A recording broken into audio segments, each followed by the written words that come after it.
Well, today Eric Ten Hag has gone ahead and confirmed to us the date that Rasmus Hojlund is going to be returning to play for Manchester United, or is going to play the first game for Manchester United. That is really competitive. It's good news to everyone that is really watching in, and welcome to the United Matters channel. How are you guys, and where are you watching us from? I go by the names of Rock and David. Smash the like button, comment and share. If at all you're watching us for the very first time, endeavor to subscribe to this channel so as not to miss out on stories that we do upload in here on a daily. It's a Friday coming to Saturday, and we're here to bring you the latest news and information as far as all this is concerned. Ten Hag has had a chance to address about the injuries of Luke Shaw and Mason Mount and what it means. He has gone ahead and told us who he believes is going to return early enough and the one he believes that is going to really take long enough, and some good news about Malacia that is obviously going to see you smile from one ear to another. Let's see close to 300 likes much in this video, and don't forget to subscribe. We thank God for the gift of life from our Muslim viewers and subscribers. Barak Lau Fikum. Now, we start it off with Eric Ten Hag. He was addressing a press conference today. He was asked on the availability of Rasmus Hojlund tomorrow. He said not for tomorrow. He's near today for the very first time he came into the team training. So next week we expect him to do a full week of team training. So he's near to the squad. Now, that shows you that he's close to return from injury. Remember, we signed him when he's really having an injury in the back, and he's obviously trying to coming through and settle in as a manager, as a player of Manchester United. He's one of those players that we signed expensively for £72 million from Atalanta, and it was nagging that he's injured, ever since he was signed, because we signed him on the 6th, I think the 5th of August, and ever since then he has gone ahead to obviously put up a very good run in his training and healing process. Then the Lord has made it happen that he's coming back as soon as possible. Today he took part into his first team training or group training, and Ten Hag anticipates that he's obviously going to come in through and be ready for the next fixture. And as I told you way back, that against Arsenal is going to be the fixture that he's going to be a variable for. So that is going to be a very good squad for us as we prepare for Arsenal. If at all you're having Erasmus Martial fit, Rasmus Hojlund fit, Garnacho fit, Rashford fit, Anthony fit, Sancho fit, meaning that our forward line is obviously going to be on fire. And to me, all I want is competition. I would like to see what I would love to see what Martial is going to give us when he's really competing with Rasmus Hojlund. This time round, I trust my manager. He's not a little bit favoritism. He doesn't practice favoritism, though sometimes I've seen it this season with Mason Mount trying to obviously not do things right. But with Rasmus Hojlund and Anton Martial, I believe the best will play. But Rasmus Hojlund, I think he's going to have enough playing time because of his availability. That is it. If Anton Martial can be more variable, I think that will act well for him, and I think it's going to act well for us, as these two will obviously be competing to obviously start. If Rasmus Hojlund starts and plays 60 minutes and maybe he doesn't score, and Martial comes on for 30 minutes, he'll be trying to obviously go on and obviously score. If Martial starts and doesn't score, Rasmus Hojlund will come in through and play some 40 minutes and obviously look for a goal. And Rasmus Hojlund offers us a lot. It has been long since we last had a centre forward who has what we call the aerial threat, but Rasmus Hojlund is a complete number 9. His aerial presence is really way up the ordinary. He puts up the best of performances that you obviously want from a player of an age of Rasmus Hojlund, the price of the player. I know the media is going to hate to compare him with very many centre forwards, but Rasmus Hojlund is going to silence all the haters. Trust me, he's going to silence all the haters, because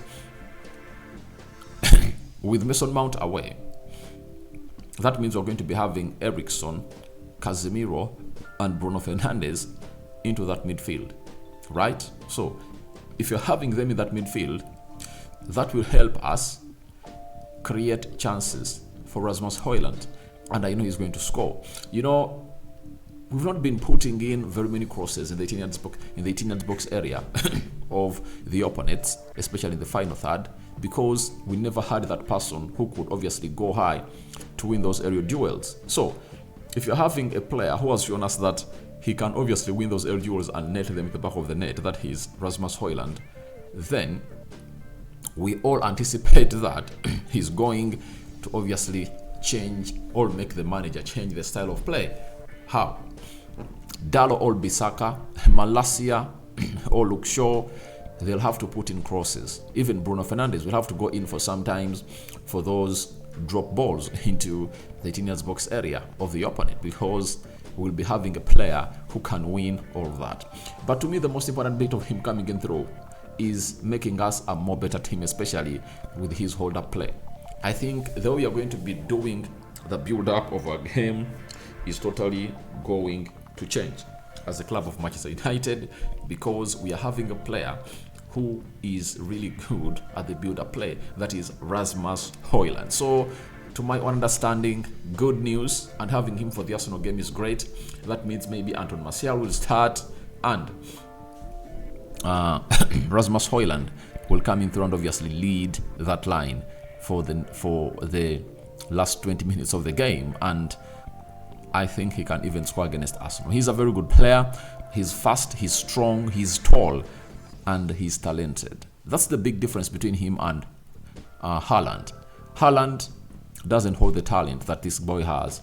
The way he expresses his self on the ball, on his foot, is really great. He's comfortable, press resistant, and he can obviously take off players and take it to the next level. He's a perfect player that we're gonna hit to gate, and if at all injuries don't obviously ruin his career at Man United, trust me, he's going to be that big fish that Ten Hag would have gonna hate to go obviously and get from the fishing pond of Atalanta. We go to Luke Shaw and Mason Mount. These two getting injured, and the two best friends, they got injured in the same week, and we've been told by Ten Hag that it's the situation, it's top football, there are injuries. It's always disappointing, but you have to deal with it. We cannot do that or put a time scale. It's personal. These days they'll be for some period absent, where Luke Shaw will be longer than Mason Mount. So Ten Hag is confirmed to us that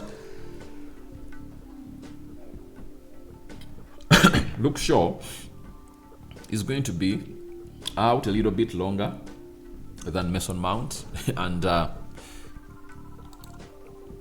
we'll see what the team is going to do. But to my understanding, I think we can survive without Luke Shaw for some time. And Luke Shaw needs to rest, by the way, because he played very many games.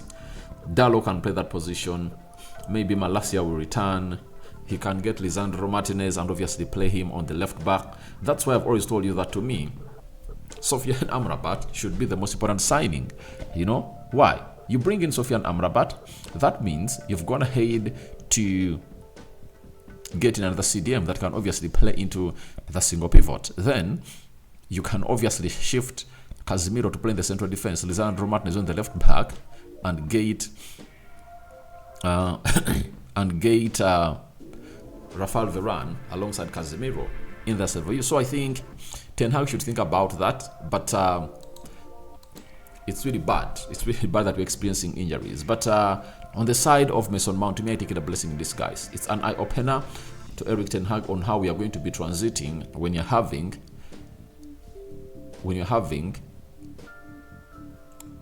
it's an eye-opener to Erik Ten Hag on how we are going to be transiting when we are not having Mason Mount, and when we have him. It's going to be an eye-opener, and I think that's what the game of football is going to be all about tomorrow. We are going to obviously see how we play without Mason Mount, and it's one of those links that has been lacking the team, and welcome back Eriksson to play his part into the beautiful game of football. So that is it from Erik Ten Hag. Luke Shaw taking more longer, and Mason Mount, who won't really take long to return to the team of Manchester United. The big question was about the understudy of Luxor, Malacia, who got himself injured after he returned from the holidays. Now, Ten Hag told us the following on Malacia. It will also be a few weeks before he's back. We have the solutions in our squad to deal with it. We thought about this scenario before the season. We hope to avoid it, but if it happens, you have to be ready. Now, this is where versatility of players will help you. That is it. Dalot is obviously going to be playing these games. That is it. He's going to be playing onto the left back of United for some time, and Erik Ten Hag is obviously going to use him into those positions because it's going to take Tyrell Malacia some weeks, and it's good that we're only having 2 games to play before the international break, meaning that if he's talking about some few weeks after the international break, Tyrell Malacia might be one of those players available to take us to where we want to be as a club of Manchester United. So that is it coming in from Erik Ten Hag about Tyrell Malacia, but we need him as soon as possible. So guys, your thoughts on Hojlund's return confirmed by Erik Ten Hag are welcome in the comment section below. What do you make about Luke Shaw not returning sooner, but Mason Mount returning soon, and Tyrell Malacia just weeks for him to return? I cover it all in the precious blood of Jesus Christ. May the living true God bless you abundantly, guys. And I would like to let you know that things are really going on as planned. And for the Muslim viewers and subscribers, Barak Lauthiko. Good night to those going to bed. Peace out.